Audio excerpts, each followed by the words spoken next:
بسم اللہ الرحمن الرحیم۔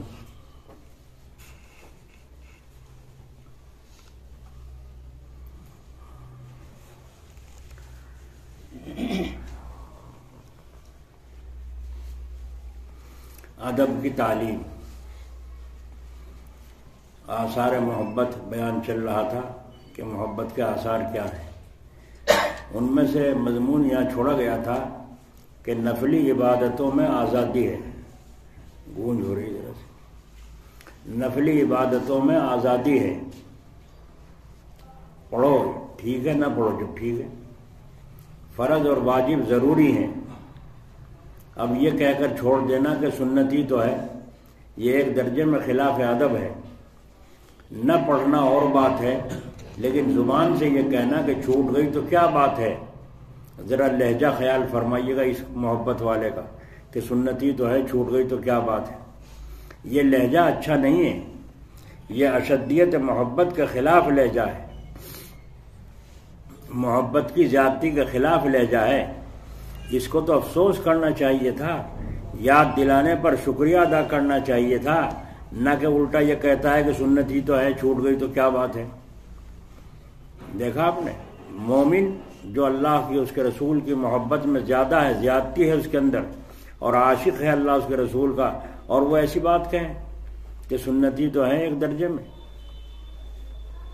وہاں تو پیالہ ہاتھ سے لے کر توڑ دیا مجنو نے، مجنو کا لیلا نے۔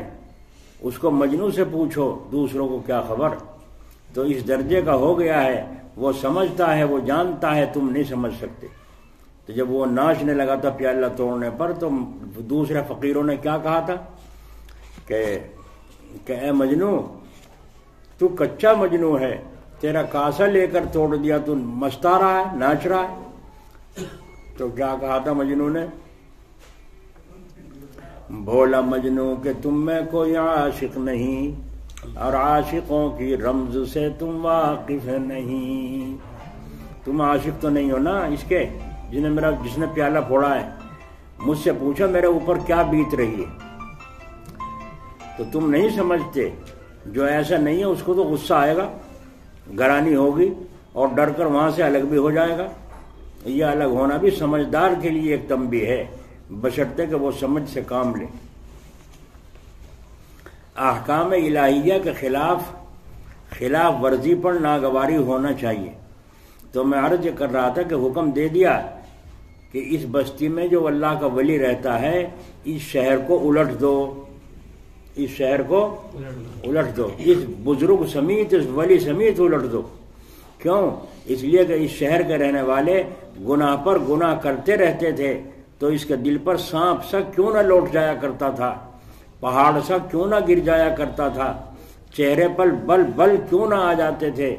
یہ عبادت تو اس کی عادت تھی، نماز پڑھتا تھا، تہجد پڑھتا تھا، تسبیح پڑھتا تھا، یہ تو اس کی عادت تھی۔ وہ یہ عبادت بعظمت، احکام باشدیت محبت نہیں کرتا تھا، محبت کی زیادتی کی نسبت سے نہیں کرتا تھا۔ یہ وہ عبادت اللہ تعالیٰ کی عظمت کی وجہ سے نہیں کرتا تھا یہ عبادت، کیونکہ اس کا تقاضا تو یہ ہے کہ احکام کی دل کے اندر عظمت ہو۔ جو اللہ کا ذکر و نبھا کر کرتا ہے، اس کے دل میں اللہ تعالیٰ کی عظمت، اللہ تعالیٰ کے احکام کی عظمت دل میں ہو۔ اس میں فرق کے آ جانے پر طبیعت کے اندر گرانی پڑ جائے۔ ایک آدمی کو عادت پڑ گئی، اتنا قرآن پڑھتا ہے روزانہ، اتنی تسبیح پڑھتا ہے، اتنی تہجد پڑھتا ہے، عادت پڑ گئی، عادت پڑ رہی ہے، لیکن عظمت تو نہیں آئی دل میں۔ اور جب عظمت نہیں آئی تو دیکھ لو کیا حشر ہو رہا ہے۔ اللہ تعالیٰ کا حکم ہو رہا ہے، اس بزرگ سمیت ہی اس بستی کو الٹ دو، اسے نیچے کرو، ساری بستی کو اس کے سر پر کرو۔ لہذا اس کا حشر بھی اس تسبیح پڑھنے والے کا، عادتی عبادت کرنے والے کا، انہی لوگوں کے ساتھ ہوا۔ تو سبق دے دیا نہیں؟ ایسا ہونا چاہیے۔ وہ اور رنگ ہے، تم اس رنگ کو سمجھ نہیں سکتے۔ جس دن یہ رنگ آ جائے گا تب تمہاری سمجھ میں بھی آ جائے گا، جس کو حق الیقین کہتے ہیں۔ لیکن جب تم کو اس صحیح معنی میں اعتماد ہے اور اعتقاد ہے، تو کم از کم تم کو علم الیقین تو اس کے طریقے پر ہو ہی جانا چاہیے کہ ہاں ہمیں یقین ہے، واقعی ایسی بات ہے۔ ابھی تو تمہیں علم الیقین بھی نہیں ہے، حق الیقین تو بعد میں ہوگا۔ جبکہ عمل کی توفیق اس درجے کی محبت کے ساتھ ہو جائے گی، عمل کی توفیق اس درجے کی محبت کے ساتھ ہو جائے گی، اور اس وقت تمہارے ذہن میں اس کی حکمت بھی آ جائے گی۔ اللہ ویڈیو پہ چل رہا ہے، لوگ سن رہے ہیں، دیکھ رہے ہیں، وہ لڑکی مسکان ہے نا، اس کا حالات کیا ہو، یہی نہیں ہندوؤں کی زبانوں پر، مسلمانوں کی زبانوں پر، ہندوستان میں اور ساری دنیا کے ملکوں کے پارلیمنٹ تک اس کی للکار پہنچ گئی۔ کتنے مارے گئے مسلمان، کتنے مارے جا رہے ہیں، کسی کی زبان سے اللہ کا نام نکلتا سنا؟ کوئی ہاتھ جوڑ رہا ہے، وہ کہہ رہا جے شری رام کہو، جے شری رام ہی کہہ رہا ہے، مگر جان تو بچتی نہیں، کر لو تم اپنے حربے۔ لیکن وہ ایک اللہ کی بندی اسکول کے پڑھنے والی پردہ نشین پردے میں جا گئی، اور جب اس کے پیچھے لنگاڑے 50-100 لگ گئے اور اسے گھیر لیا، اور جب گھیر لیا اور اس کو گھبراہٹ ہوا تو وہ یوں کہتی ہے میں نے اللہ اکبر اس لیے نہیں کہا تھا کہ میں ان کو ڈرانا چاہتی تھی، بلکہ یہ کہ مجھے ڈر لگ گیا تھا کہ ایسا نہ ہو جب تجھے حملہ کر کے نمٹا دیں، اس لیے میں نے اللہ کا نعرہ لیا کہ اللہ کے نام سے دل کو طاقت ملتی ہے۔ تو اس نے کہا اللہ اکبر، وہ کہہ رہے جے شری رام، اور یہ کیا کہہ رہی ہے اللہ اکبر اللہ اکبر اللہ اکبر۔ ان کا سارے چھوڑ کر بھاگ گئے، بھاگے نہیں، ساری دنیا میں چرچا ہو رہا ہے نہیں ہو رہا ہے۔ اور حجاب عربی کا لفظ ہے حجاب، ساری دنیا جان گئی حجاب کسے کہیں، کافروں کی زبان پہ بھی حجاب آ رہا ہے۔ کیا وجہ ہے؟ وجہ یہ ہے کہ اس اللہ کی بندی سے سبق حاصل کریں ہم۔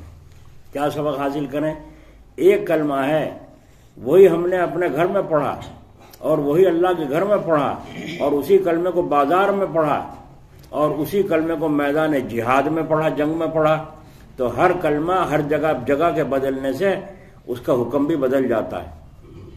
ایک نماز آپ نے پڑھی اپنے گھر میں تو نماز کا ثواب مل گیا، فرض ذمہ سے اتر گیا، اور ایک نماز آپ نے جا کر پڑھی مسجد میں جماعت کے ساتھ تو ثواب بڑھ کر 27 درجے ہو گیا، 27 درجے کا ثواب ہو گیا۔ پھر وہی نماز آپ نے جا کر پڑھی جامع مسجد میں تو 50 نمازوں کا ثواب بڑھ گیا۔ وہی نماز جا کر آپ نے پڑھی، جنگل میں تھے آپ، جنگل میں کام کر رہے تھے، وہیں آپ نے نماز پڑھی تو 500 نمازوں کا ثواب مل گیا۔ وہی نماز آپ نے جا کر بیت اللہ شریف میں مدینہ منورہ میں پڑھی، مسجد نبوی میں پڑھی تو 50,000 نمازوں کا ثواب مل گیا۔ اسی نماز کو آپ نے بیت اللہ میں خانہ کعبہ کے سامنے پڑھی تو 1,00,000 نمازوں کا ثواب مل گیا۔ نماز تو وہی ہے، جگہ بدلتی گئی، ثواب بدلتا گیا نا، بدلتا گیا۔ تو کلمہ جو اس لڑکی نے پڑھا تھا وہاں، وہی کلمہ ہے جو آپ ہم پڑھتے ہیں، رات دن پڑھتے ہیں نا، اللہ اکبر سبحان اللہ الحمدللہ لا الہ الا اللہ اللہ اکبر، پڑھتے ہیں نہیں پڑھتے؟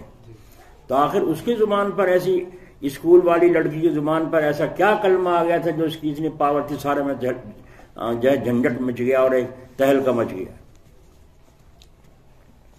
معلوم ہوا اللہ تعالیٰ کو عادتی عبادت پسند نہیں، اللہ تعالیٰ کو عظمت والی عبادت پسند ہے، سمجھو نہیں؟ عظمت دل میں ہونی چاہیے۔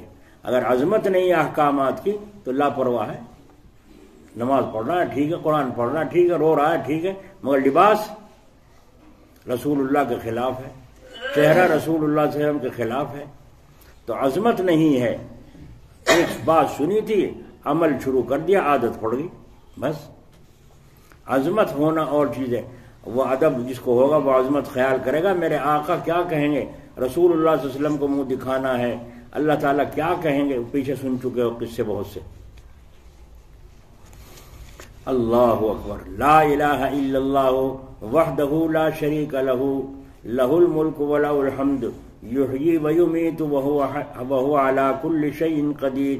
اس کلمے کو جو شخص اپنے گھر میں پڑھ لے گا، اللہ تعالیٰ اس کلمے کے پڑھنے پر 20 نیکیاں عطا فرمائیں گے۔ کتنی؟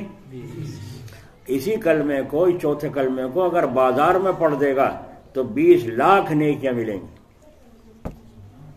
کتنے؟ 20 لاکھ۔ کیوں؟ بھاؤ کیوں بڑھ گیا اتنا؟ جگہ بدلنے سے۔ یہاں ثواب زیادہ، وہاں زیادہ، یہاں کم کیوں ہوا؟ وجہ یہ ہے وہاں سارا بازار غفلتوں کا ہے، جھوٹوں کا ہے، مکاروں کا ہے، ملاوٹ کی چیزیں بیچنے والوں کا ہے۔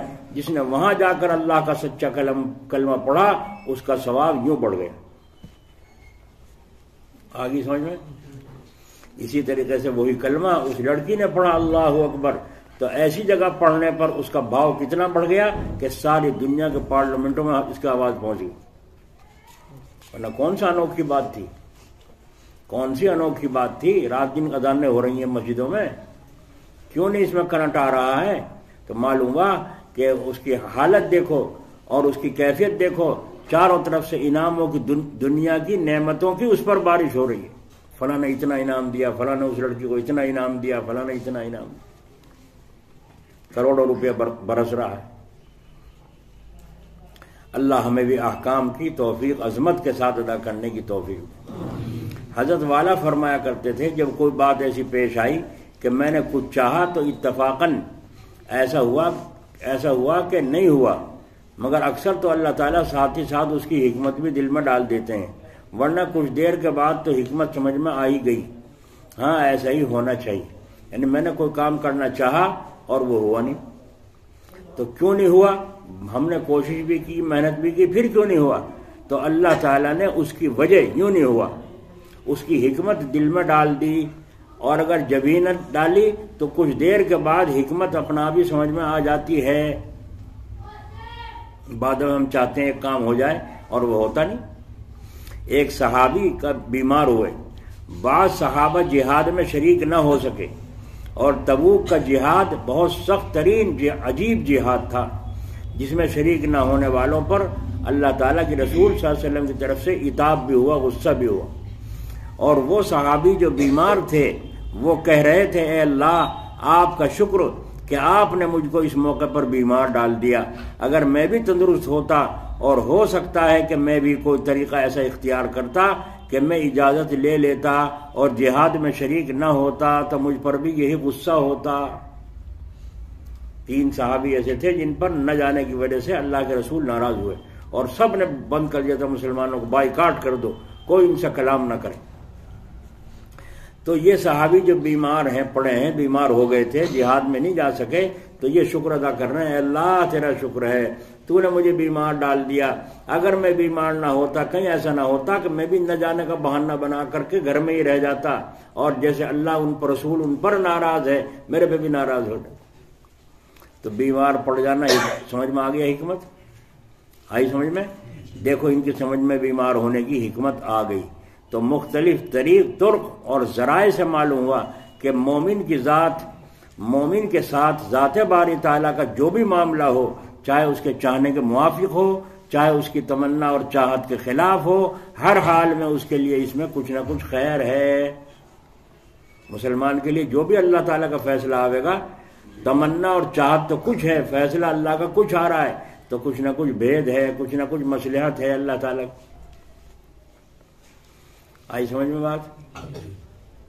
وہ قصہ تو تم نے سن رکھا ہے جی، کہ بادشاہ کی انگلی میں چوٹ لگ گئی تھی، پٹی بندھوا لی تھی، اور اس میں چیز ہو رہی تھی، نازک مزاج کو زیادہ ستاتی ہے، اور وہ وزیر صاحب جب آئے تو کہا وزیر صاحب ہمارے ہاتھ میں چوٹ لگ گئی ہے اور چیز ہو رہی ہے، چمک ہو رہی ہے۔ تو انہوں نے کہا جی اس میں بھی کچھ بہترائی ہوگی، اس میں بھی کچھ خیر ہوگی، کچھ خیر ہوگی پتہ تو نہیں ہے لیکن کچھ نہ کچھ بہتر ضرور ہے، خیر ضرور ہے۔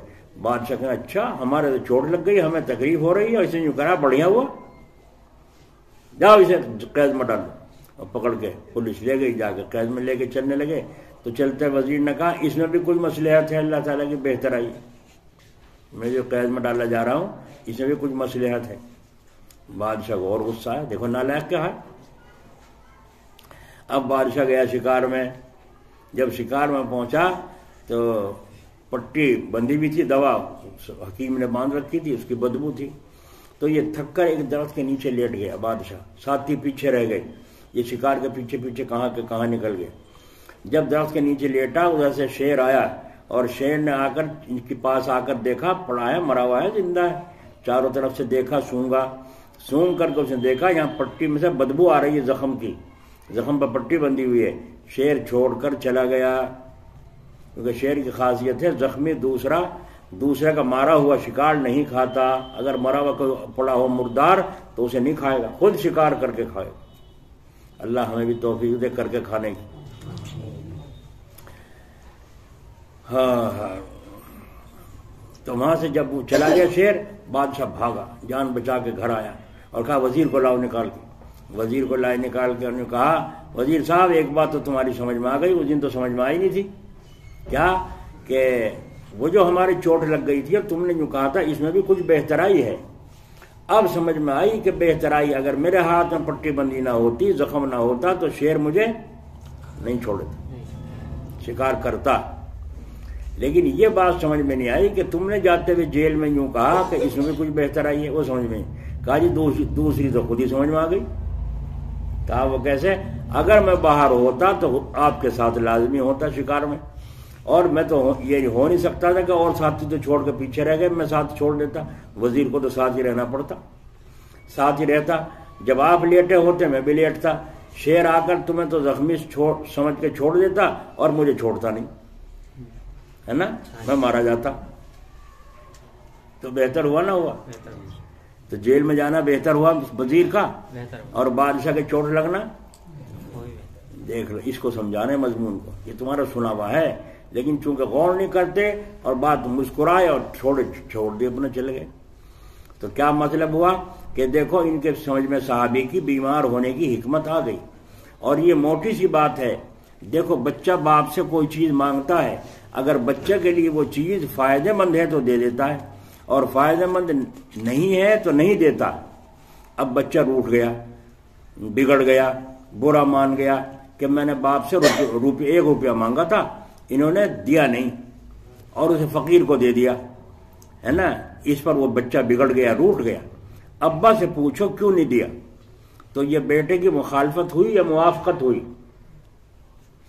ظاہر طور سے تو مخالفت ہوئی، لیکن باپ سے پوچھو، یہ اس کے ساتھ عین ہمدردی ہے، اگر دے دیا تو وہ خیر ہے اور نہیں دیا تو بھی خیر ہے۔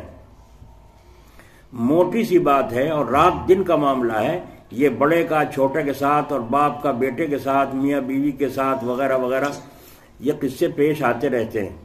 تو پھر اگر اللہ میاں بھی یہ معاملہ کریں تو آپ کو اعتراض اور کیا اشکال ہے، کیا گفتگو ہے؟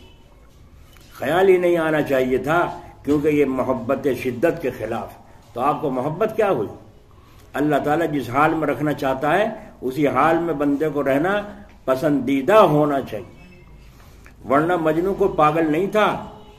محبت کے آداب میں سے ہے، محبت کے آداب میں سے ہے کہ وہ رشک کر رہا، ناچ رہا ہے۔ اس سے پوچھو، حالانکہ ظاہر میں لیلا کی طرف سے مخالفت ہوئی، لے کے ہاتھ سے کاسا زمین پہ توڑ دیا، پٹک دیا، اور جن کو دے دیا تھا بھیک، ظاہر میں ان کے ساتھ موافقت نظر آ رہی ہے، اس سے نفرت نظر آ رہی ہے، اور وہ لے کر خوش خوش چلے گئے فقیر۔ اور یہاں یہ مخالفت میں ان سے کہیں زیادہ خوش ہے، جن کو بھیک ملی ان سے زیادہ یہ مجنوں خوش ہے، اور خوش ہو کر لگا ناچنے۔ تو یہ ہے حضرت محبت، یہ نہیں کہ میٹھا میٹھا ہضم کر لیا اور کڑوا کڑوا تھوک دیا۔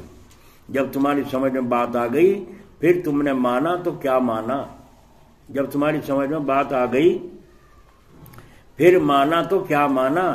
ہاں اگر تمہاری سمجھ میں نہ آتا پھر مان لیتے، تب تھی محبت۔ کیا کمال کی بات کہی حضرت سید صاحب جلال آباد، اللہ تعالیٰ ان کی قبر پر رحمت فرمائے۔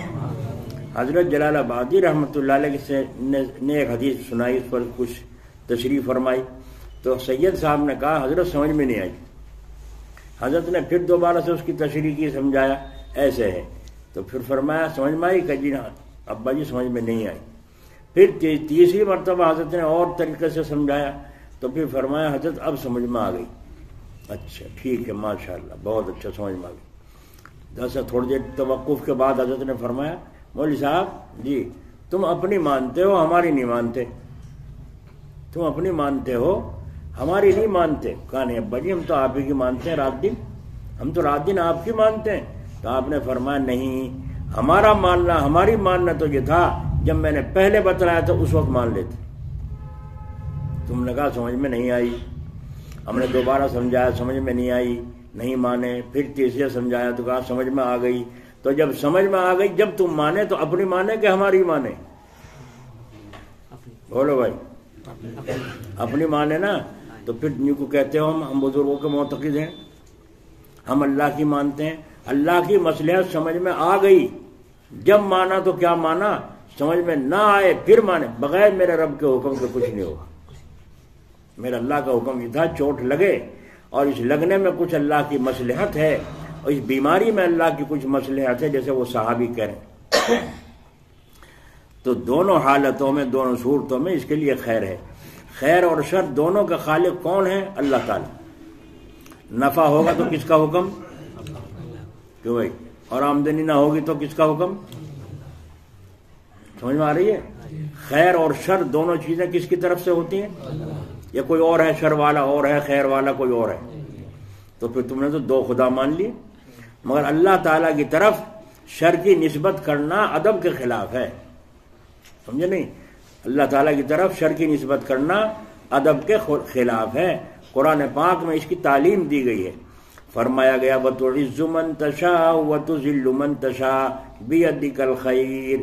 تو دیکھیں یہاں بِيَدِكَ الْخَيْرُ فرمایا، بِيَدِكَ الْخَيْرُ وَالشَّرُّ نہیں فرمایا جی کہ اللہ ہی کے ہاتھ میں ہے خیر، یوں نہیں کہا کہ شر اور خیر دونوں اللہ کے، یوں نہیں کہا۔ تو اس سے آیت سے معلوم ہوا کہ عزت ذلت اللہ کے ہاتھ میں ہے، لیکن خیر بھی اللہ ہی کے ہاتھ میں ہے، شر کا ذکر نہیں کیا۔ کیوں؟ اس میں ہمیں تعلیم دی گئی ادب کی۔ یوں نہ کہو کہ اللہ ہی نے تو مارا، یہ نہ کہو اللہ ہی نے تو مجھے بیمار کیا، یہ نہ کہو اللہ ہی نے مجھے نقصان دیا، اللہ ہی نے مجھے میرا ایکسیڈنٹ کروایا، یوں مت کہو۔ اس میں ادب کی تعلیم ہے۔ کیوں؟ اس لیے کہ شر کا لفظ خالق کی طرف منسوب کرنا بے ادبی اور گستاخی ہے۔ خالق ہونے کی حیثیت سے تو اللہ تعالیٰ شر کا بھی خالق ہے، خیر کا بھی خالق ہے، لیکن مومن کے شان کے خلاف ہے کہ وہ اللہ تعالیٰ کی طرف شر کی نسبت کرے۔ تو گویا کہ یہ تعلیم ہو گئی کہ تیری چاہت کے خلاف جو کچھ پیش آیا ہے وہ تو اسے بندہ مومن میری طرف سے پیش آیا ہے۔ جب میری طرف سے پیش آیا ہے تو اس کو اپنے لیے خیر سمجھ، جب میری طرف سے پیش آیا ہے تو کیا سمجھ؟ خیر۔ تیرے اس کو شر سمجھنا اے مومن تیری شان کے بالکل خلاف۔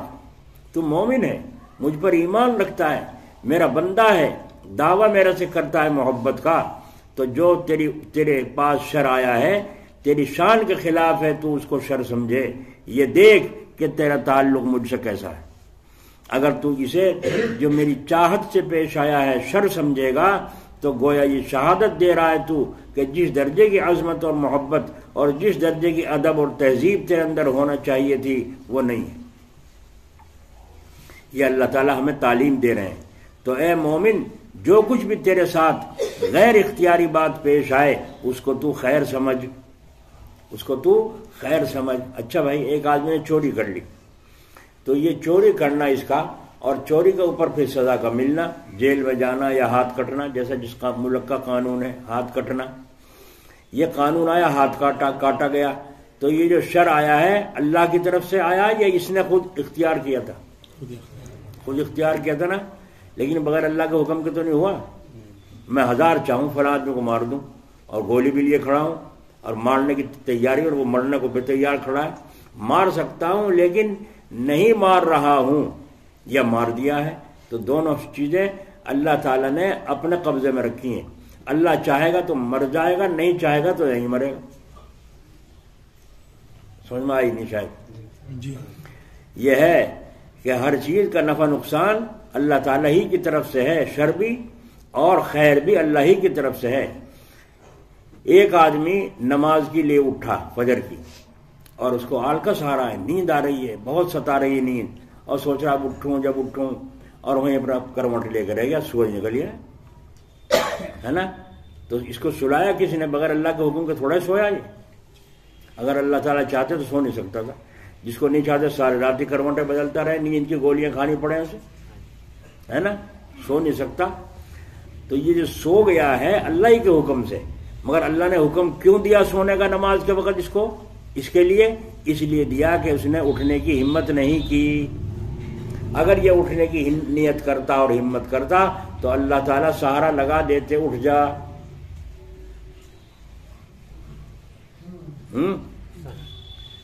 اس بندہ مومن نے لحاف کو پھینک دیا اور لا الہ الا اللہ پڑھ کے ایک دم حوصلے کے ساتھ اٹھ کے بیٹھا. اللہ نے اس کو بھی اٹھایا ہے. کیوں؟ اس نے ہمت کی, جبھی تو اسے ثواب ہوا اور اسے گناہ ہوا. اگر یہ بات نہ ہوتی تو اسے گناہ کیوں ہوتا اور اسے ثواب کیوں ہوتا؟ ثواب گناہ تو ہمارے دن میں کچھ نہیں, اللہ نے اٹھایا, اللہ نے سنا, یوں کہہ دیتے جان چھوٹ جاتی. ذرا اس کو شر سمجھنا اے مومن تیری شان کے خلاف.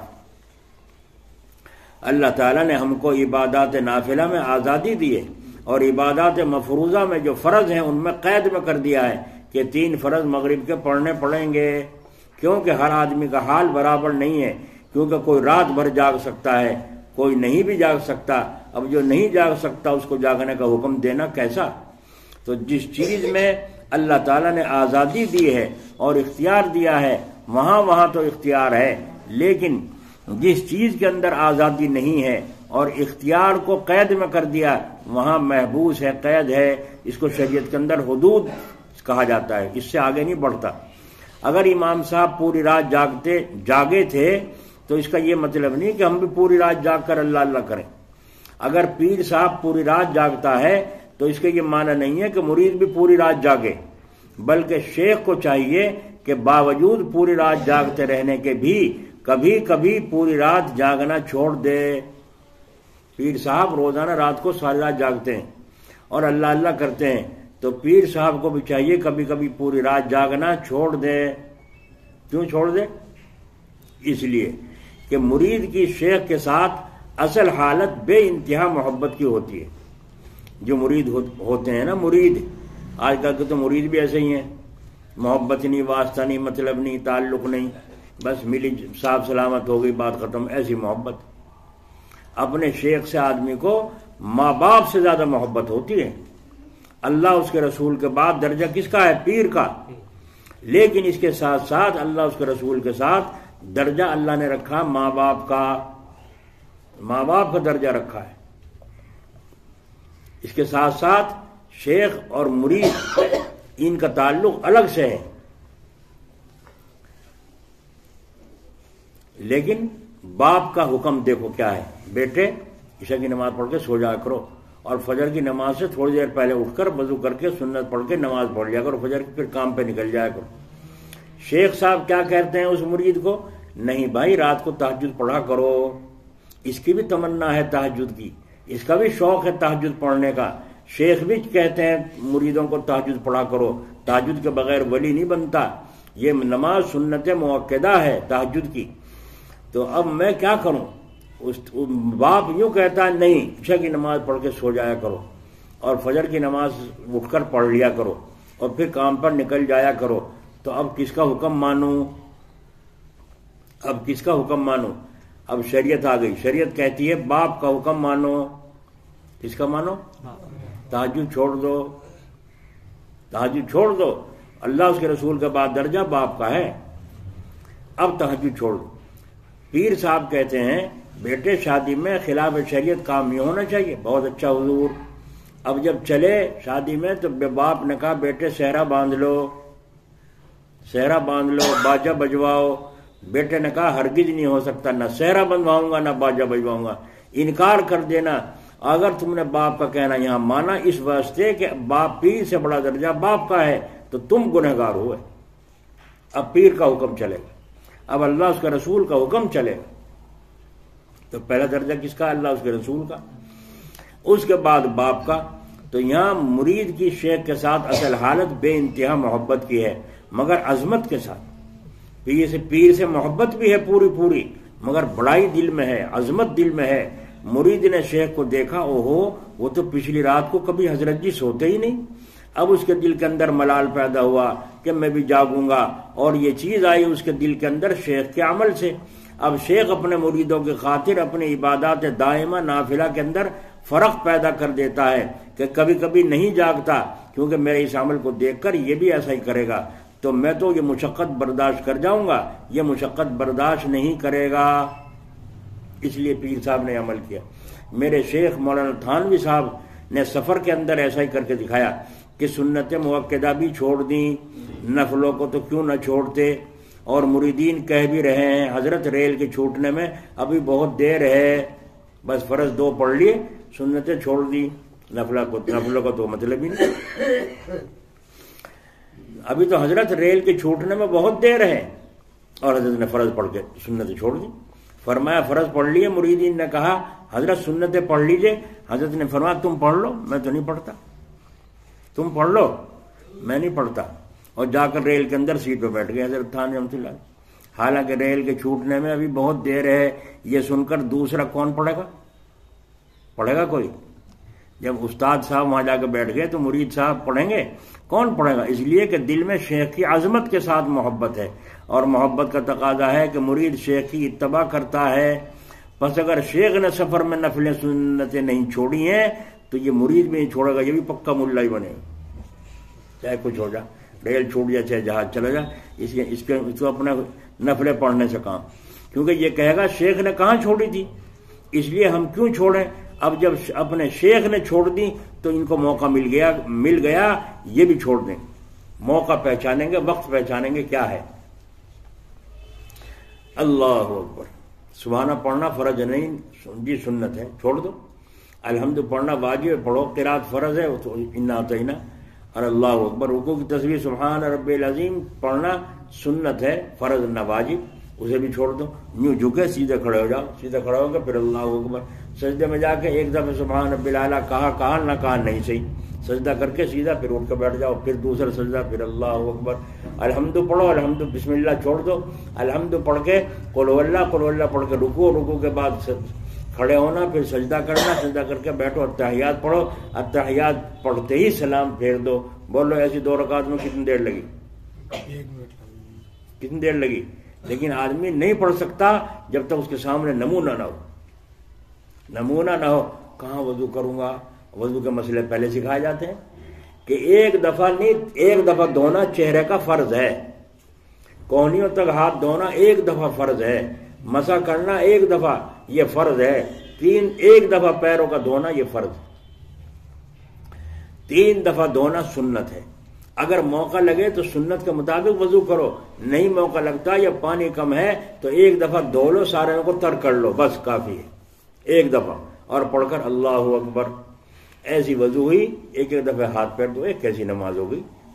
گھر پر تو میں یوں رگڑا کرتا تھا، یوں مسواک رگڑا کرتا تھا، اور یوں اب یہاں سفر میں تو مزہ نہیں آیا، رضا تو نصیب ہو گئی، تجھے مزہ نہیں آیا نہ ہو، اللہ تو راضی ہوا کہ میرے بندے نے موقع کو پہچانا۔ حضور اکرم صلی اللہ علیہ وسلم رمضان کے مہینے میں تراویح آ کر پڑھائی، سب صحابہ پیچھے تراویح پڑھ رہے ہیں، حضور صلی اللہ علیہ وسلم تراویح پڑھا رہے ہیں روزانہ، ایک دن آئے نہیں، صحابہ کہنے پر حضور آئے نہیں، کیا بات ہے، کتنی دیر ہو گئی، انتظار کرتے کرتے کرتے جب نہیں آیا تو صحابہ نے اپنے طور سے پڑھنی شروع کر دی، لیکن حضور تشریف نہیں لائے۔ صبح کو نماز سے پہلے جب تشریف لائے تو فرمایا میں رات تمہاری باتیں سن رہا تھا، حجرے میں آواز آ رہی تھی، میں جان کے نہیں آیا، اس لیے نہیں آیا کہ اگر میں آج بھی تراویح پڑھا دیتا تو کہیں یہ تراویح تمہارے ذمہ فرض نہ ہو جاتی، تو حضور نہیں آئے، ہے نا۔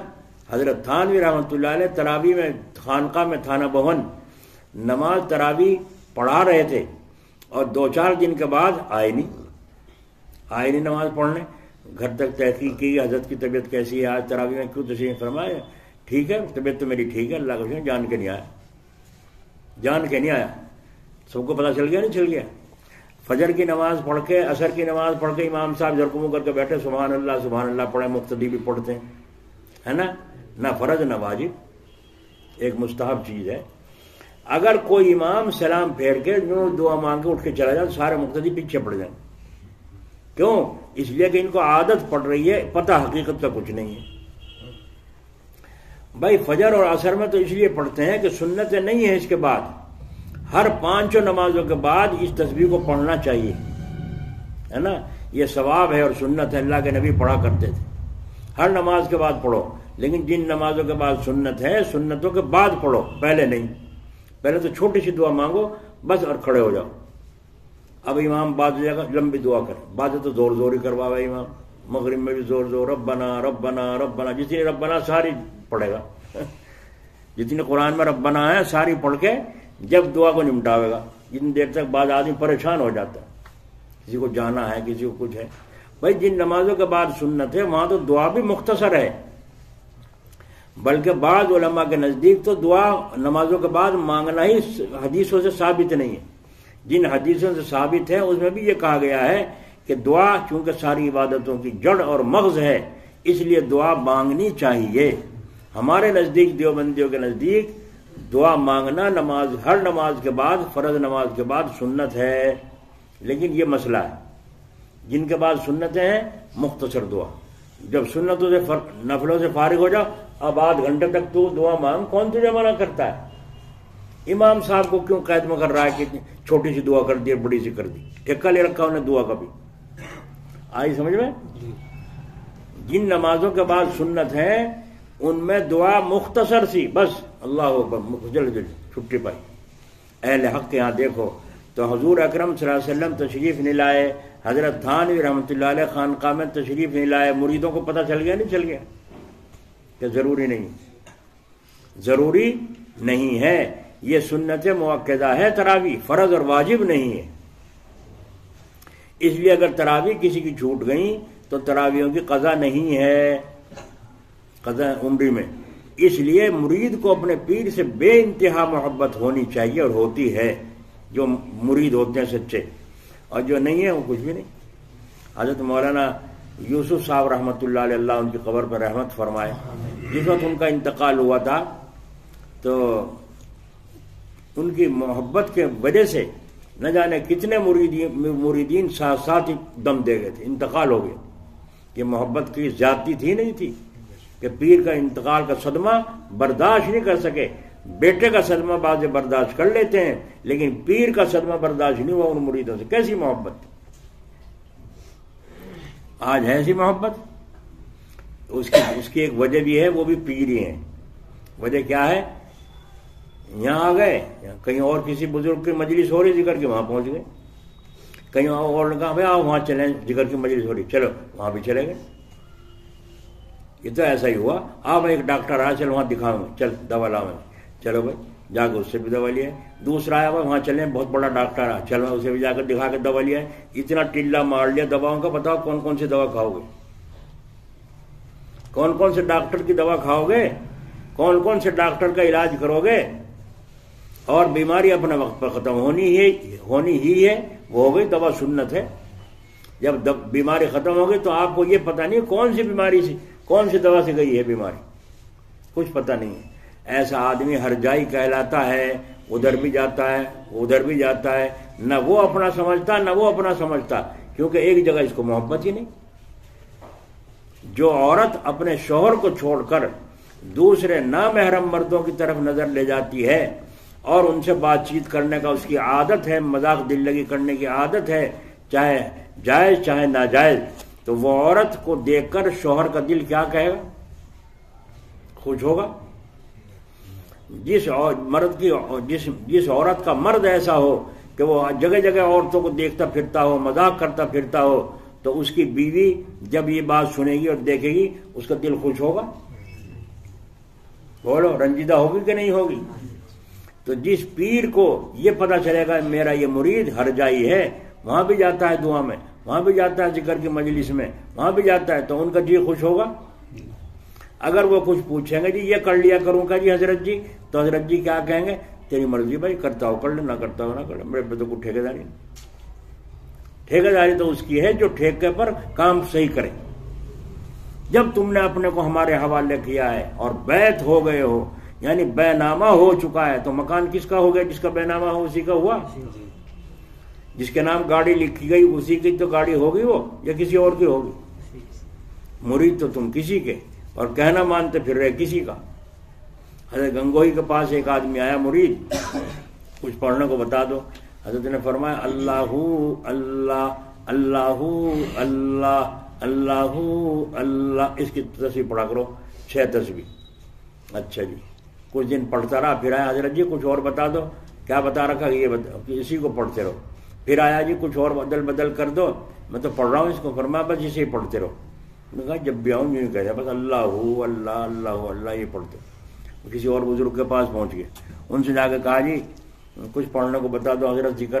تو انہوں نے کہا یہ پڑھا کرو اللہ اللہ اللہ، اسم ذات دو ضربی کہتے ہیں اس کو، اسم ذات دو ضربی، یعنی اللہ کا نام ہے دو ضربوں کے ساتھ، یہ پڑھا کرو، دو ضرب ہیں اس میں، اسم ذات دو ضربی۔ وہاں بتایا کہ تیسرے کے پاس گیا انہوں نے بھی یہی بتایا، چوتھے کے پاس گیا وہاں بھی بتا، کہنے لگا جہاں جاؤں یہی بتا، میں سب اس سے تو پڑھا وہی اچھا پرانا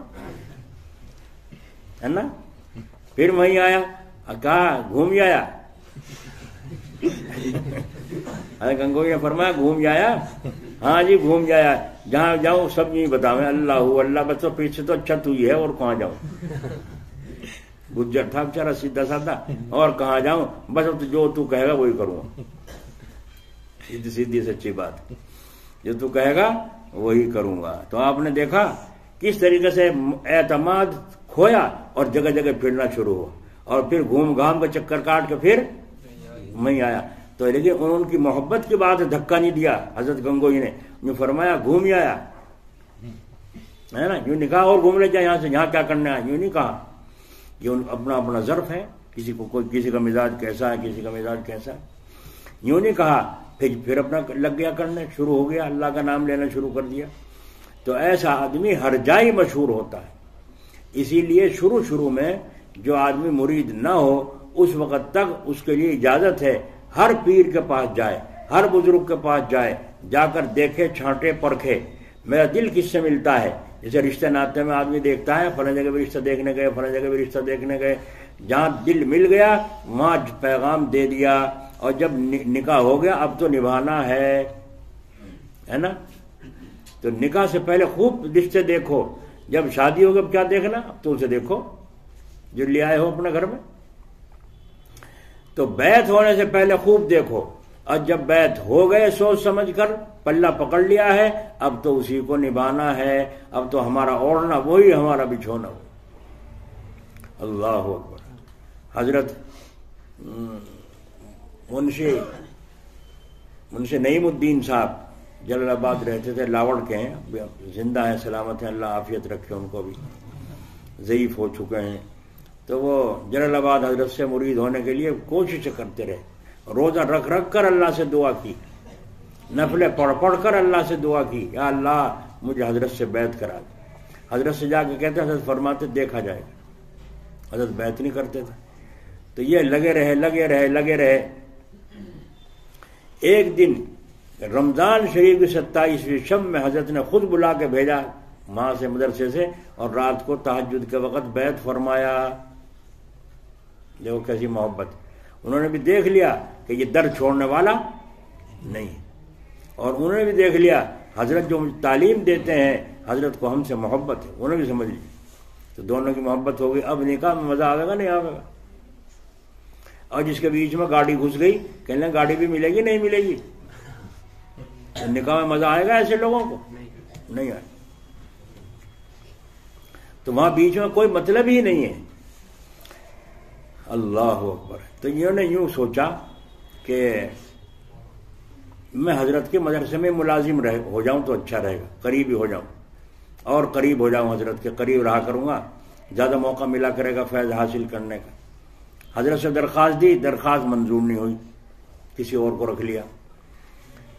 اب یہ پریشان، کیا کروں۔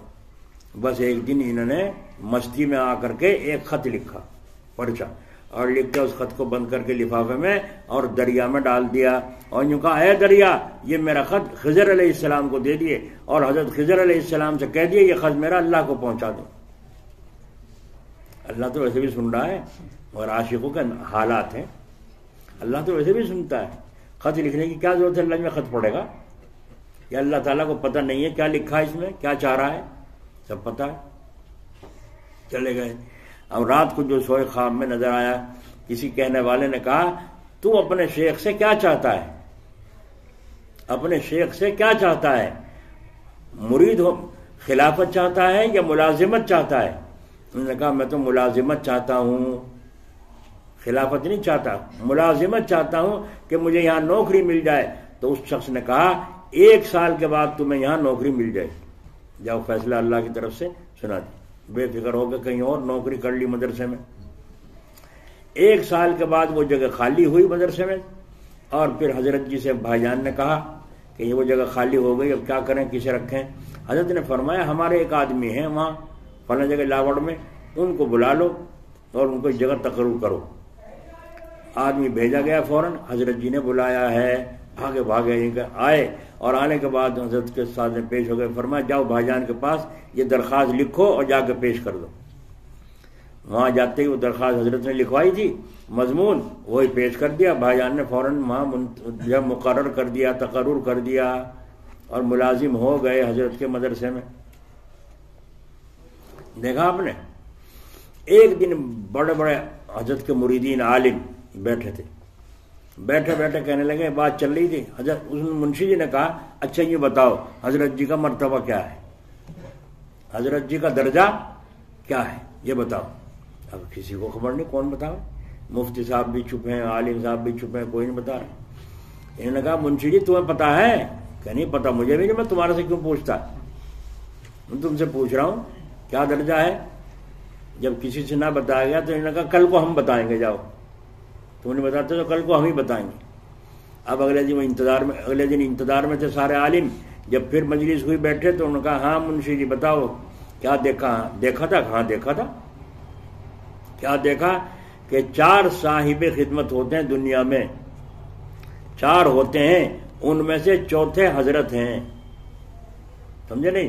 صاحب خدمت جو دنیا کے اندر ہوتے ہیں 4، دنیا کے نظام کو چلانے کے میں جو کام کرتے ہیں، ان میں چوتھا نمبر ایک حضرت کا بھی ہے، یہ ہے درجہ حضرت جی۔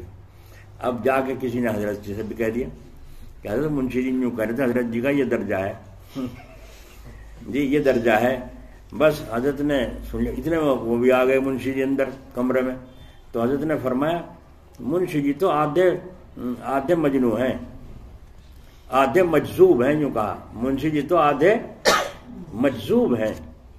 اتنے منشی جی آ گئے اندر، جب منشی وہ آ گئے، جب ساروں نے یوں دیکھا پیچھے کو تو منشی جی یوں کہا میں سمجھ گئے سارے جو میری طرف کو دیکھ رہے ہیں، میری کوئی بات چل رہی تھی یہاں ضرور، جو میری طرف کو دیکھ رہے سارے، اور میری کوئی بات چل رہی تھی یہاں۔ آگے میں بیٹھ کے چوکنا سا ہو کے کیا بات ہے، آ جائیے آ جائیے، حضرت جی نے فرمایا آ جائیے آ جائیے۔ میں ہی ان سے کہہ رہا تھا کہ منشی جی تو آدھے مجذوب ہیں، کہہ بھی دیا کہہ بھی دیا منشی جی تو آدھے مجذوب ہیں۔ اب وہ ٹھنڈے سے پڑ گئے منشی جی، تو جذبات میں اٹھ کھڑے ہوتے ہیں، جو کام کرنے کا اس کی کیا ضرورت تھی ڈھونڈنے کی حضرت جی کا درجہ کیا ہے۔ مجذوبوں کی تو بات ہے نا، جس کو جذب ہو جائے، محبت میں زیادتی ہو، وہی پھرا کرے بے چین ہوا ہے نا۔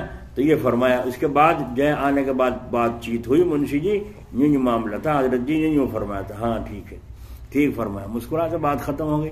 مگر حضرت کے الفاظ جچے تلے ہوتے تھے، فرمایا منشی جی تو آدھے مجذوب ہیں۔ بہرحال یہ بات بیچ میں آ گئی تھی، عرض یہ کیا جا رہا تھا یا ایھا النبی اتق اللہ، نبی سے فرمایا جا رہا ہے اللہ تعالیٰ سے ڈرتے رہو۔ بولو بھائی، نبی سے کہہ رہے ہیں اللہ تعالیٰ یا ایھا النبی اتق اللہ، اللہ تعالیٰ سے ڈرتے رہو، کافروں کی بات مت مانو، منافقین کی بات مت مانو، ولا تطع الکافرین والمنافقین۔ اب کوئی آدمی یہ نہیں کہہ سکتا کہ یہ تو نبی کے لیے کہا ہے، ارے نادان، ان کے لیے کہنا بطریق اولا تیرے لیے کہنا ہے۔ جب نبی کو اللہ یوں کہے ڈرو ہم سے، تو ہم کون ہیں بھائی؟ ہمیں تو اور زیادہ ڈرنا چاہیے نہیں۔ جب نبی 100 دفعہ استغفار ایک مجلس میں پڑھ رہے ہیں تو ہمیں کتنا استغفار پڑھنا چاہیے؟ ہاں، ان کے اندر یہ ساری حالتیں موجود ہیں، وہ محفوظ ہیں، ان سے تو ایسا ہو ہی نہیں سکتا، اس کا اندیشہ کیا، احتمال تک بھی نہیں ہے نبی سے کہ وہ ڈرے نہ اللہ سے، اور تیرے اندر تو احتمال نہیں، اندیشہ کہ تو ڈرے نہ اللہ سے گناہ کر بیٹھے۔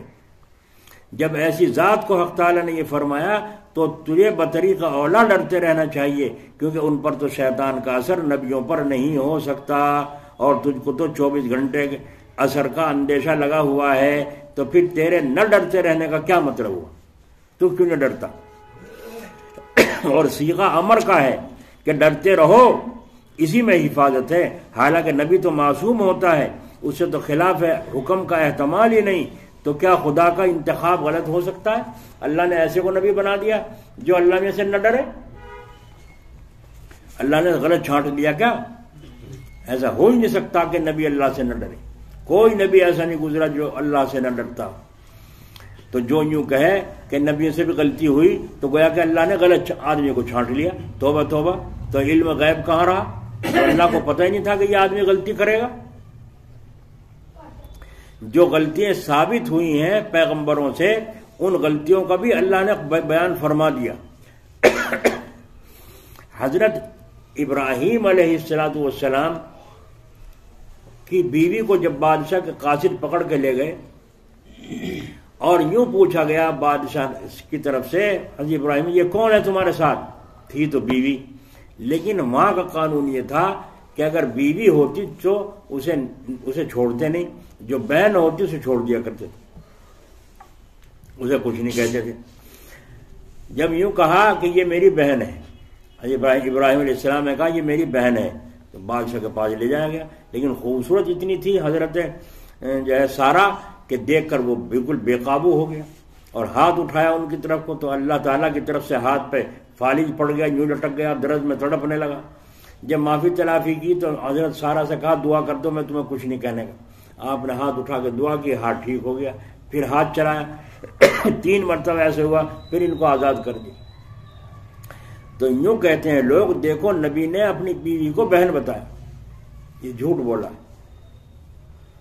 قیامت کے دن جب لوگ جائیں گے اے ابراہیم آپ اللہ کے خلیل ہو، دوست ہو، چلو ہمارا اللہ سے فیصلہ کروا دو، جہنم میں ہو یا جنت میں جائیں، یہاں سے تو جانتے تھے اس مصیبت سے تو سورج سوانے سے پہ ہے، کھوپڑیاں پک رہی ہیں، سالوں گزر گئے یہاں کھڑے ہوئے،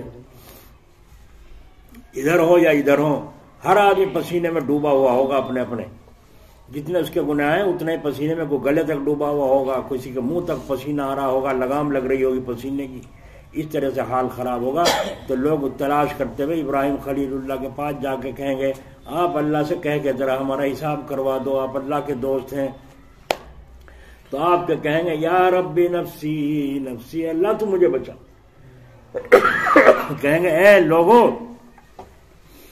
میں نہیں جا سکتا اللہ کے سامنے کیونکہ میں نے ایک دفعہ جھوٹ بول دیا تھا.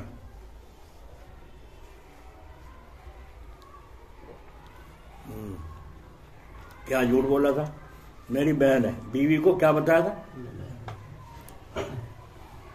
تو یوں کہیں گے نبی نے جھوٹ بولا. جھوٹ نہیں، سچ بولا.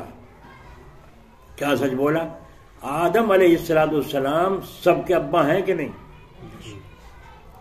کیوں بھائی کافروں کے بھی ابا ہیں، جلاؤ کے بھی ابا ہیں، شیخ سیدوں کے بھی ابا ہیں، سب کے ابا ہیں کہ نہیں؟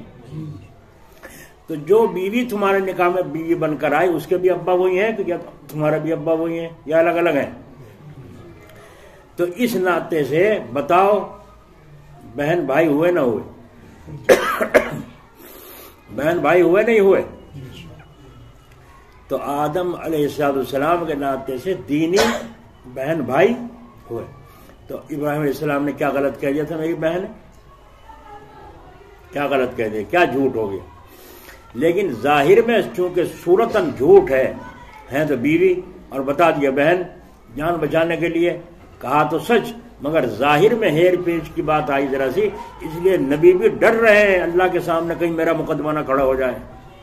کیوں جھوٹ بولا تھا اس دن تم نے؟ بہن بتایا تھا بیوی کو. یہ ہے اللہ تعالیٰ کا ڈر. تو انصار کی محبت عین ایمان ہے. انصار کی محبت تو ایمان میں سے ہے. تو اگر کوئی شبہ کرنے والا شبہ کرتا ہے اچھا انصار کی محبت تو ایمان میں سے ہے اور مہاجرین ہجرت کرنے والے صحابہ کہاں چلے گئے؟ تو اس کے جواب میں کہا جائے گا مہاجرین کا مقام تو بہت اونچا ہے. جب انصار کے ساتھ محبت کو ایمان کی دلیل بتایا ہے تو مہاجرین سے محبت تو بدرجہ اولا ایمان میں داخل ہوگی. یہ کلام کی بلاغت کہلاتی ہے. یہ کلام کی بلاغت کہلاتی ہے. ایک بات سمجھو، کلام کی بلاغت کا مطلب کیا تو سمجھ میں آئے گا بات. قرآن شریف میں ہے کہ شہیدوں کو مردہ مت کہو. جو اللہ کے راستے میں شہید ہو جائے اسے مردہ مت کہو. اچھا جی، مردہ نہ کہو، بل احیاء عند ربہم، وہ اپنے رب کریم کے پاس زندہ ہے اور ان کو یرزقون، روزی بھی دی جاتی ہے۔ اتنا بڑا مقام ہے، شہیدوں کو مردہ کہنے کی اجازت نہیں۔ کتنا بڑا درجہ ہے بھائی شہیدوں کا۔ اچھا شہید زندہ ہے؟ ہاں جی، اور نبیوں کے متعلق نہ قرآن میں نہ حدیث میں کہ زندہ ہے۔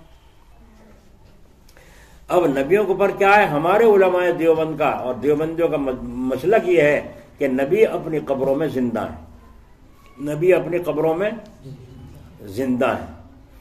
دوسرے فرقہ والے لوگ کہتے ہیں قرآن میں نہیں ہے، حدیث میں نہیں ہے، وہاں تو یوں کہا گیا کہ ہر جاندار کو موت کا ذائقہ چکھنا ہے۔ جو بتاؤ پیغمبر کو موت آئی تھی نہیں آئی تھی؟ کہاں آئی تھی؟ جب وہ مر گئے دفن ہوئے تھے نہیں؟ کہاں دفن؟ پھر زندہ کیسے؟ زندہ ہو تو باہر نکال لو انہیں۔ ایسی سی بات دوسرے فرقے والے لوگ کہتے ہیں، اور ہمارے بھائی چونکہ اپنے مسلک کو جانتے نہیں، دوسروں کی بات بہکاوے کی سن کے جلدی بہکاوے میں آ جاتے ہیں۔ تو نبی اپنی قبر میں زندہ ہے۔ ایک پاکستان کا آیا تھا یہاں، وہ بیچارے وہ مٹھائی والے ہیں، اظفار وہ لے کر آئے تھے بڑھانے کے، اور وہاں کے بات چیت شروع ہوئی یہاں کہ جی یہ کسی کے پیچھے نماز نہیں پڑھتے۔ میں نے کہا کیوں؟ اب وہ تو یہ بتاؤ گے کیوں نہیں پڑھتے؟ دلی گئے جامع مسجد میں وہاں نہیں پڑھی، دیوبند گئے وہاں نہیں پڑھی، کسی کے پیچھے نماز نہیں پڑھتے، اپنے الگ پڑھے۔ نہ بھائی کیا بات ہے، کیوں نہیں پڑھتے، کیا وجہ ہے؟ کہ چھوڑو قصوں سے۔ میں کہا نہیں پتا تو چلے آخر کیوں نہیں پڑھتے نماز جماعت سے؟ تو وہ چلا کے کہنے لگا اس لیے نہیں پڑھتا، مجھے یہ پتہ نہیں یہ امام صاحب مومن بھی ہے کہ نہیں، ایمان بھی ہے اس کے نہیں امام کے، یہ نہیں پڑھتا۔ ہاں تمہارے نزدیک کسوٹی کیا ہے ایمان کو پرکھنے کی کہ یہ مومن ہے کہ نہیں؟ بس کہنے لگا تمہارے ایمان کا بھی پتہ چل جائے گا۔ میں نے کہا خدا خیر کرے بھائی، تمہارے ایمان کا بھی پتہ چل جائے گا۔ میں نے کہا بھائی وہ کیسے؟ کہنے لگے یہ بتاؤ مردوں کے متعلق قرآن شریف میں کیا کہا گیا؟ جو مر چکے ہیں ان کے متعلق کیا کہا گیا؟ انک لا تسمع الموتى ولا تسمع الصم الدعاء اذا ولوا مدبرین، کہ تم مردوں کو نہیں سنا سکتے۔ تو جو مردہ ہیں مر گئے وہ سنتے ہیں؟ میں نے کہا نہیں، قرآن کی اس آیت سے تو یوں کہہ رہی ہے کہ سنتے نہیں، لیکن پھر تم جو کہتے ہو کہ نبی قبر میں زندہ ہیں، نبی قبر میں زندہ ہیں اور سنتے ہیں، تو یہ کہاں آیت کے اندر ہے نبی زندہ ہے اور سنتے ہیں؟ اللہ تعالیٰ جو کہنے جو مر گیا وہ مردہ ہے وہ سن نہیں سکتا، تو قرآن کی آیت کہہ رہی ہے سنتے نہیں، تم کہہ رہے ہو مردے سنتے ہیں۔ تو بتاؤ تمہارا ایمان قرآن پہ کہاں رہا؟ تمہارے پیچھے نماز کیسے جائز؟ صحیح کہہ رہا نہیں کہہ رہا ہے بھائی؟ جب قرآن کے خلاف تمہارا عقیدہ ہے تو تم مومن ہی نہیں، اور جب مومن نہیں تو نماز تم 1000 پڑھاؤ تمہارے پیچھے نماز جائز نہیں، تم کافر ہو، قرآن کا انکار کرتے ہو۔ میں نے کہا بہت عجیب بات پکڑی بھائی اس نے، تو بڑا پکا پوری پارٹی ہے ان کی۔ تو میں نے کہا یہ بتاؤ قرآن حدیث شریف میں ہے کہ حضور اکرم صلی اللہ علیہ وسلم نے فرمایا جب تم قبرستان جایا کرو تو سلام کیا کرو، السلام علیکم یا اہل القبور، سلام کرنے کا حکم ہے کہ نہیں؟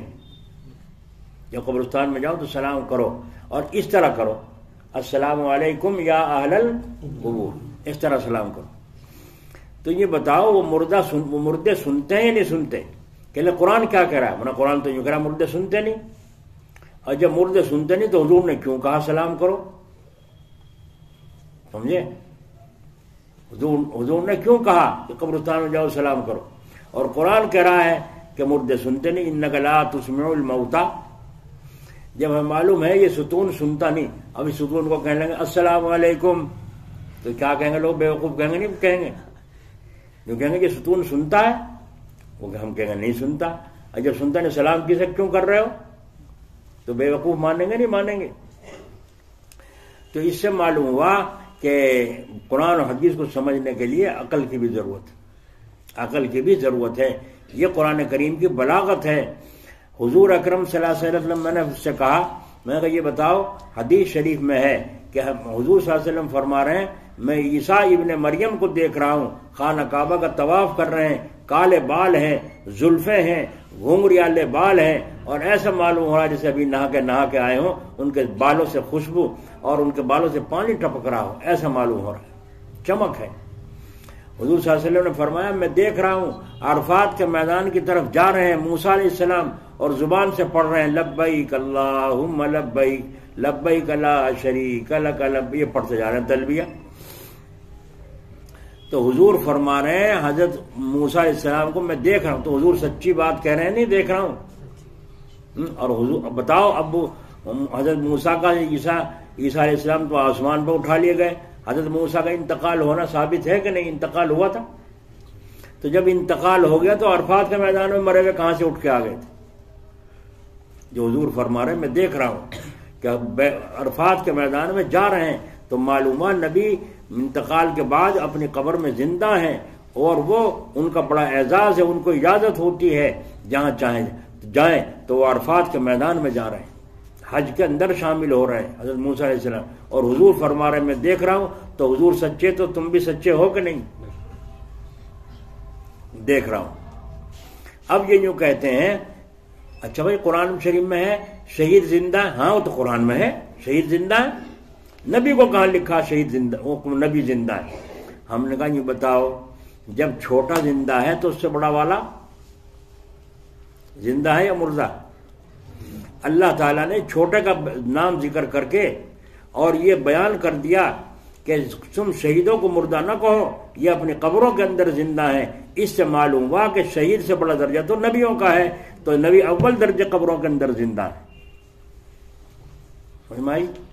یہ کلام کی بلاغت ہے، نبی قبروں کے اندر اس سے زیادہ فضیلت کے ساتھ زندہ ہیں، جیسا کہ قربانی کے متعلق کہا گیا حدیث شریف میں کیا ہے، جب خون کا قطرہ زمین پر گرتا ہے تو قطرہ گرنے سے پہلے اللہ کے یہاں قبول ہو جاتا ہے، اور حصے داروں کی اللہ مغفرت فرما دیتا ہے، ہر بال کے بدلے میں ایک نیکی ملتی ہے نا، ہر بال کے بدلے میں ایک نیکی ملتی ہے، اور یہ قربانیاں تمہاری قیامت کے دن کیا بنیں گی؟ سواریاں بنیں گی۔ اللہ تعالیٰ نے یہ بتاؤ اوجھڑی کا کہاں ذکر کیا، پاؤ کا کہاں ذکر کیا، گوشت کا کہاں ذکر کیا؟ نہ حدیث میں نہ قرآن، کہیں میں بھی نہیں۔ تو پھر سب کو پھینک دو، بال اور کھال، بس کھال اور خون بھی یہی کافی ہے، چھٹی اور کیا دیں، سب کو بیکار گئے ہیں۔ اللہ نے تو اس سے جواب یہ دیا جاتا ہے کہ جب اللہ نے بال کا اتنا بڑا مرتبہ بتایا تو خون کا مرتبہ بتا دیا، اور پھر بال رہ گئے آخر میں بال، تو بالوں کا مرتبہ بتا دیا، بیچ میں جو رہ گئی گوشت اور ہڈی، اس کا تو اول درجے ثواب ہے۔ کیوں؟ اللہ کے نام پر قربان ہو گیا، اب اللہ نے کہا جاؤ میرے بندو تم نے قربانی کر دی، میں نے قبول کر لی، اب یہ تم میری طرف سے لے جاؤ اور میری طرف سے دعوت کھاؤ۔ تو یہ کھانا سارا اللہ کی دعوت ہو گیا نہیں گوشت؟ تو نہ قرآن میں نہ حدیث میں، بلکہ قرآن میں تو یوں کہہ دیا اللہ تعالیٰ نے لن ینال اللہ لحومها ولا دماؤها ولکن ینالہ التقوی منکم، میرے پاس نہ خون پہنچتا نہ تمہاری کھال پہنچتی نہ گوشت پہنچتا، میرے پاس تو تمہاری نیت اور تقوی پہنچتا ہے۔ تو اللہ تعالیٰ کے پاس قربانی بھی نہیں گئی، بلکہ وہ جس نیت سے تم نے قربانی کی وہ۔ اب جب بال اور خون کو اللہ نے بیان کر دیا تو بولو گوشت کا درجہ بال سے کم ہے زیادہ؟ تو جب بال پر اتنا ملے گا تو گوشت پر کتنا ملے گا؟ خود سمجھ لو، سمجھ میں آئی؟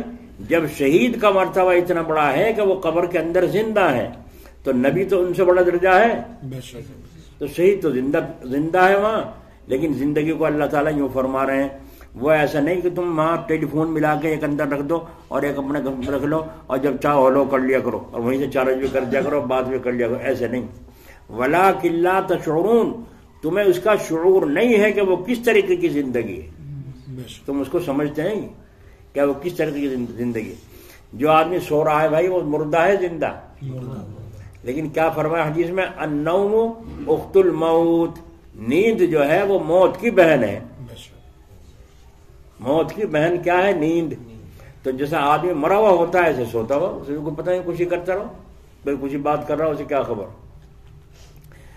تو جب موت کی بہن ہے نیند، تو نیند میں اس کو کسی چیز کی خبر نہیں، اس کو تو وہ خبر ہے جو اللہ دکھا رہے ہیں روح کو، کیونکہ روح کا تعلق ادھر سے تو ہٹ گیا، جسم سے ہے، اس وقت تعلق جسم سے ہے، اور جب روح پوری نکل جائے گی تو روح تو الگ ہو جائے گی، جسم الگ ہو جائے گا۔ جہاں عالم برزخ میں روح رہے گی، جہاں اس کی لاش ہوگی، دفن ہوگی، یا جنگل میں کہیں جانور کھا گئے ہوں گے، اپنے اجزاء سے اس کی اسی نسبت رہے گی، روح کو برابر رہے گی۔ تو جب تم قبرستان پہ جاؤ، یہاں سے اگر تم کہو السلام علیکم ابا، جائز نہیں، نہ اجازت ہے، یہاں سے ابا تھوڑے سنے قبرستان میں۔ جب تم قبرستان میں جاؤ تو فرمایا 40 قدم سے مردہ پہچاننا شروع کر دیتا ہے، پہچان لیتا ہے کون آ رہا ہے۔ جب تم قبرستان میں جاؤ اب کہو السلام علیکم یا اہل القبور، والد صاحب کو سلام کرو، اماں کو کرو، کسی کو، اب جائز ہوا۔ کیوں؟ اب روح اپنے قبر سے تعلق رکھتی ہے۔ اب جب تم وہاں سامنے آ کر سلام پڑھو گے تو روح پہچان لے گی میرا بیٹا آیا ہے، آئی نہیں سمجھ میں؟ روح پہچان لے گی میرا رشتہ دار آیا ہے، کوئی اجنبی مسلمان آیا ہے، میرے قبر پہ آ کر کچھ پہنچائے گا ثواب، وہ روح اس کو برابر دیکھ رہی ہے، تو روح اس کا قبر سے اپنی تعلق ہے، برابر تعلق۔ اسی لیے قیامت کے دن اللہ تعالیٰ روح کو بھی عذاب دیں گے، جسم کو بھی عذاب دیں گے۔ بعض لوگ کہتے ہیں جسم کی کیا خطا، اصل تو روح ہے، روح کو عذاب ہوگا، جسم کو کیا عذاب؟ نہیں، اگر یہ نہ ہوتا تو پھر جسموں کو اللہ دوبارہ زندہ کیوں کرے گا؟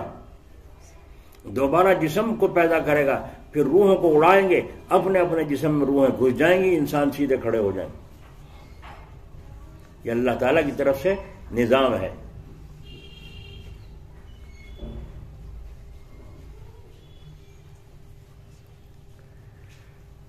اللہ اکبر۔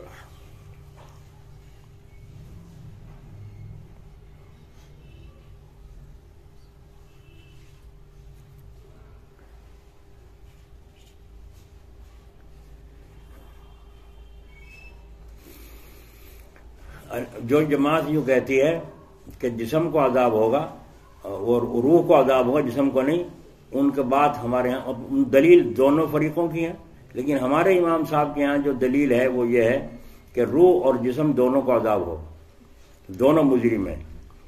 وہ یوں کہتے ہیں روح کیسے مجرم، جسم کیسے مجرم ہے؟ روح اندر ہے تو کچھ کام کر لے گا، روح نکل گئی تو مردہ انسان کچھ بھی نہیں کر سکتا، نہ گناہ کر سکتا نہ ثواب کر سکتا۔ اگر روح اندر ہے جبھی تو کرے گا نماز روزہ اور گناہ، اس لیے روح کی سزا ہے، جسم کو کیا مطلب، جسم تو مردہ ہے۔ وہ یوں کہتے ہیں نہیں، دونوں مجرم ہیں۔ مثال میں دلیلوں میں اپنی اپنی پیش کرتے ہیں، وہ دلیل ان کی تھی، یہ دلیل ان کی ہے۔ ایک جنگل میں گیا، مالک آیا، اس نے دیکھا ایک آدمی سیب توڑ رہا ہے، آم توڑ رہا ہے۔ اس نے دیکھا، ارے کون؟ وہ جلد سے اونچے اتر گیا، توڑ لیا، نیچے ہاتھ میں اس کے رہ گیا، رنگا رنگایا پکڑا گیا۔ اب جو جا کے دیکھا دونوں کو پکڑ لیا۔ اب دیکھا اجی میں تو اندھا ہوں، مجھے تو کچھ دکھتا نہیں، میں تو مجرم نہیں ہوں، مجھے تو چھوڑ دو، مجھے معاف کر، میں تو اندھا ہوں۔ وہ ایک کہہ رہا، دیکھا واقعی اندھا ہے، تو واقعی اندھا ہے کہ آنکھیں بیٹھ رہی ہے ہی نہیں آنکھ۔ اب انہیں کبڑے کو پکڑا، اسے کبڑے کو، وہ کبڑا تھا یوں جھکا، اسے کہا تو ہی مجرم ہے؟ جی میں تو ہاں، مجھے تو اس نے ابھارا تھا، جبھی تو میں نے تھوڑا، میرا ہاتھ کہاں جاوے تھا وہاں سے، مجھے تو اس نے ابھارا۔ اچھا، اندھا یوں کہہ رہا ہے، اس نے کہا تھا جی مجھے اوپر کو ابھار دے، جبھی تو میں نے اسے اوپر ابھارا، ورنہ مجھے کیا ضرورت تھی؟ سمجھ میں آئی؟ تو کہتے ہیں اب بتاؤ مجرم ان دونوں میں کون ہے؟ کبڑا مجرم ہے یا اندھا؟ نہ اندھا اوپر کو کندھے بٹھا کے ابھارتا، نہ کبڑا ہاتھ سے توڑتا، یا نہیں؟ تو جسم کیا ہے؟ اندھے کے مثل، اور روح کیا ہے؟ کبڑے کے مثل۔ تو روح اور جسم دونوں ساتھ ساتھ ہوں گے، اب اس کا عمل جو ہے اللہ کے یہاں قبول اور مردود ہوگا۔ ورنہ انتقال کے بعد کوئی آدمی قبر میں نماز پڑھتا ہے، اس میں ثواب کچھ نہیں۔ قبر میں پڑی پڑی اس کی روح اللہ اللہ کرتی رہے، وہ اس کی عادت تھی، اللہ اللہ کرے گی، ثواب کچھ نہیں۔ ثواب تو جب ہے جب جسم کے ساتھ روح ہو۔ اب یہ نفس پیچھے لگا ہے، شیطان پیچھے لگا ہے، حالات پیچھے لگے ہیں، اب یہ کر کے دکھائے تو اب اس کی عبادت اور گناہ لکھا جائے۔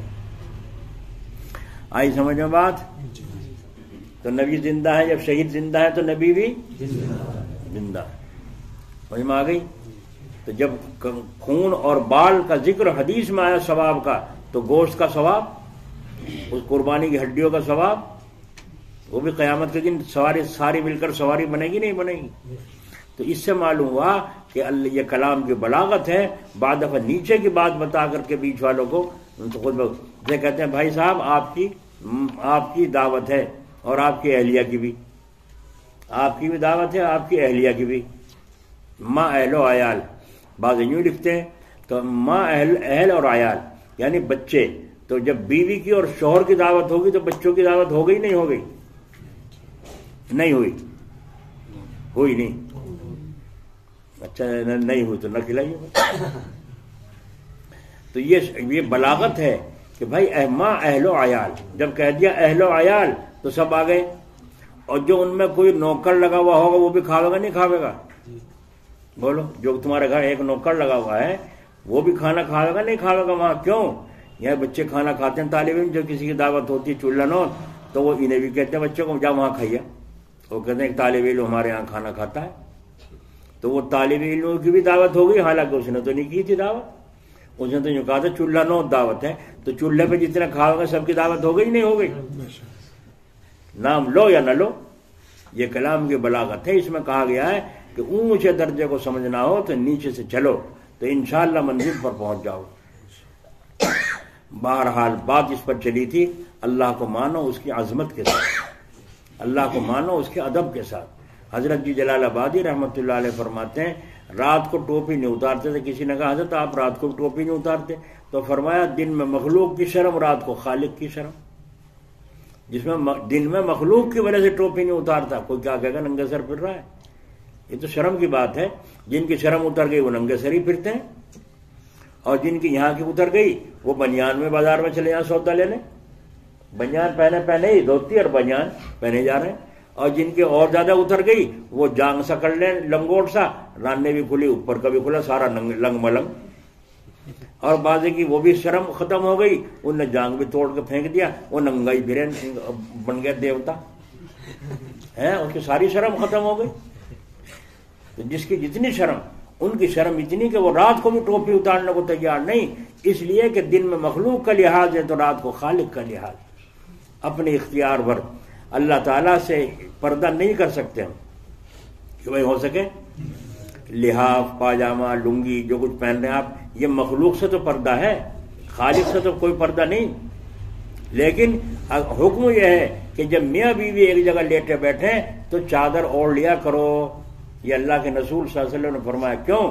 اس لیے کہ اگر تم یوں ہی کمرے میں تنہا سمجھ کر اپنے آپ ننگے ہو کر ہم بستری ہونے لگے تو اس مکان میں شیطان بھی آتے ہیں، ساتھ رہتے ہیں، جنات بھی ہوتے ہیں.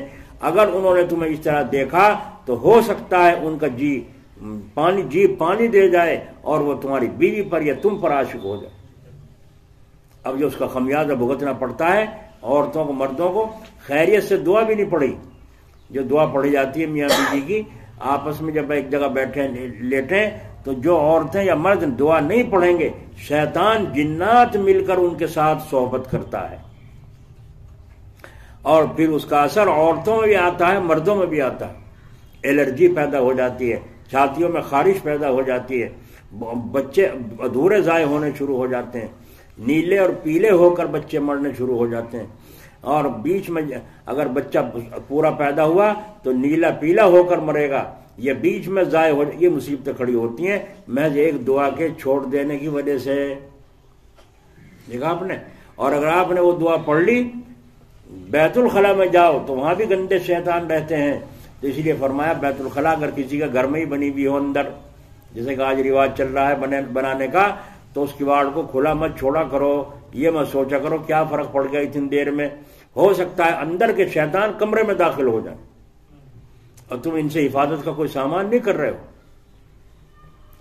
اب بیت الخلاء میں باہر دعا پڑھ کے جب اندر جاؤ گے تو اللہ ان کی جو خبیثات اندر رہتے ہیں شیطان جنات عورتیں مرد، ان سے تمہارے پردہ ڈال دے گا. وہ تمہارے ساتھ چھیڑ خانی نہیں کر سکتے. ایک دعا کی برکت ہے. اللہم انی اعوذ بک من الخبث والخبائث، اسی سے دعا پڑھنے. اسی طرح میاں بیوی کو اگر یہ دعا پڑھ لیں اللہم جنبنا الشیطان وجنبنا الشیاطین ما رزقتنا، یہ دعا پڑھ لیں میاں بیوی ایک جگہ تو اللہ یوں پردہ ڈال دیتے ہیں بیچ میں کہ جنات اور شیطان اندر جھانک نہیں سکتے یہ کیا کر رہے ہیں. سمجھ میں آئی؟ تو یہ اللہ تعالیٰ کی طرف سے نظام ہے ہمارے لیے. تو وہ تو ہم پر اتنا مہربان اور ہم اس کی کوئی عظمت نہ رکھ رہے ہیں. تو اس لیے نماز پڑھو عظمت کے ساتھ، مسجد میں بیٹھو عظمت کے ساتھ، یہ نہیں کہ نانا کے گھیر میں آ کے گھس گئے مسجد میں، بلکہ ادب کے ساتھ چلنا، سیدھا پیر اندر رکھ کے مسجد میں داخل ہونا، دعا پڑھنا، خاموشی سے بیٹھ جانا، وقت ہو تو 2 رکعت نفل تحیت المسجد پڑھ لینا، نہ ہو تو خاموش ہو کر مسجد میں ادب. سمجھ بھائی، ادب بڑی چیز ہے نا.